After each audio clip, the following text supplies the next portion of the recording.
লাভ ক্ষতি অধ্যায়ের খুবই গুরুত্বপূর্ণ প্রশ্ন। কি বলেছে? এক ব্যক্তি একটি ল্যাপটপ তার বন্ধুকে 10% ক্ষতিতে বিক্রি করে।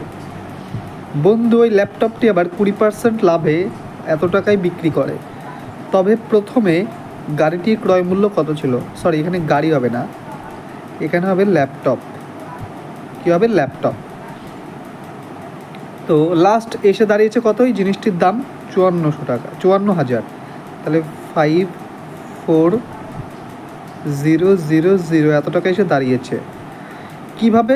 20% লাভে বিক্রি করার পরে, মানে জিনিসটির দাম ছিল 100 টাকায়, কিন্তু সে বিক্রি করেছে 120 টাকায়। তাহলে বলতে পারি এই 54,000-এর ভ্যালু হচ্ছে 120, কিন্তু সে যখন কিনেছিল 100% টাকা দিয়ে, সেই 100% টাকাটা আমাদের বার করতে বলেছে। এবার এই যে কিনেছিল তার একটা বন্ধু তো 10% ক্ষতি করে তারপরে তাকে বিক্রি করেছিল। তাহলে এইটুকু যেটা বেরোলো সেটা হচ্ছে ওর ক্রয় মূল্য, দ্বিতীয় বন্ধুটির ক্রয় মূল্য। কিন্তু প্রথম বন্ধুটি বিক্রি করেছিল কত পার্সেন্ট ক্ষতিতে? 10% ক্ষতি। তার মানে তার কেনা ছিল 100 টাকায়, কিন্তু সে বিক্রি করেছিল 90%-এ, তাই না? তাহলে এবার দুটো বন্ধুর টোটালটা বেরিয়ে গেল। এবার ক্যালকুলেশন করলে বেরিয়ে যাবে যে প্রথম বন্ধুর এই কেনা দাম কত ছিল, মানে 100%-এর ভ্যালু কত ছিল।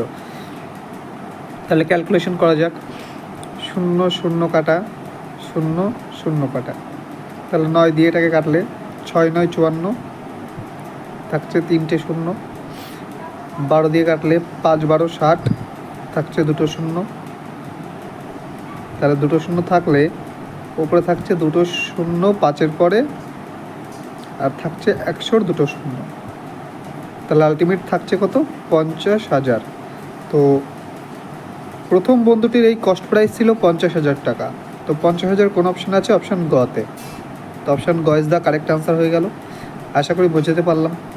তো আমি যে এই যে ওয়ান লাইনে একটা অঙ্ক করি 100/120 বা উপরে কি দিলাম নিচে কি দিলাম, এই ব্যাপারটা সম্পূর্ণ যদি বুঝতে হয়, যদি বুঝতে না পারেন তাহলে আমাকে কমেন্টে লিখবেন, আমি এই বিষয়ে একটা আলাদা ভিডিও বানিয়ে আপনাদের সামনে উপস্থাপন করব, ঠিক আছে?